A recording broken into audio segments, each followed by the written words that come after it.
My name is Anabelle Bergstrom. I'm a third-year student here at the University of Connecticut, studying political science and philosophy with a minor in public policy. I'm also an undergraduate fellow here at the Humanities Institute. My project is titled Minds Among Minds, a pragmatist view of the social and spiritual self in a hyperconnected world. So philosopher William James talks about the three constituents of the self. They are the material, social, and spiritual. My project focuses on the social and spiritual. So social is very straightforward. That's how, I interact with you on a daily basis. That's how I interact with people online. That's anything that has to do with my social life. But the spiritual self really looks inward. It's that inner life that I have within myself, that you have within yourself, that is highly specific to each individual.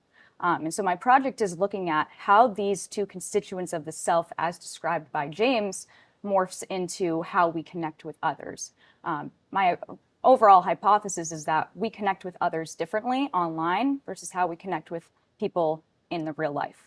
My theory is that, in life, we're trying to balance being social, fostering our own intellectual needs, personal needs. We're trying to keep that balance as equal as possible. And my thinking towards this is that with the rise of the increased use of social media, we're starting to become more and more and more social, to the point where we're almost being too social on social media.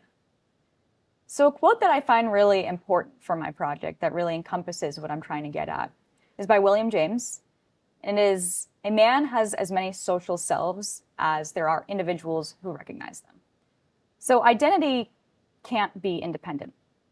In order to have a fully formed identity, you have to interact with other people, because your identity is not just how you see yourself, it's how others perceive you, and then likewise how you perceive them. I think that, when you're displaying yourself online in a certain way that might be or may not be worlds different than how people see you in person, I think that gives people almost two different narratives of who you are.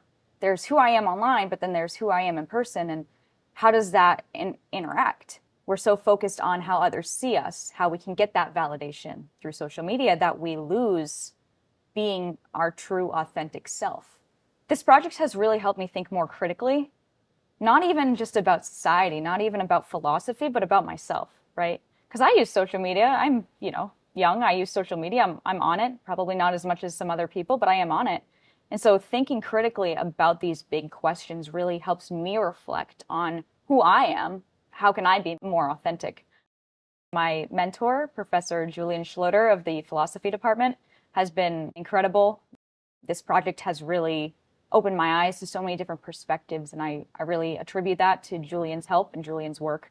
But it's also the ability to talk to other scholars, specifically in my discipline of philosophy, and see what their take is on these big questions about self, about society, and look at how their work inherently morphs with mine in a really, really interesting, creative way that I don't think you get from many other opportunities. It's so interdisciplinary in the Humanities Institute, which is something I think that's really beautiful about it.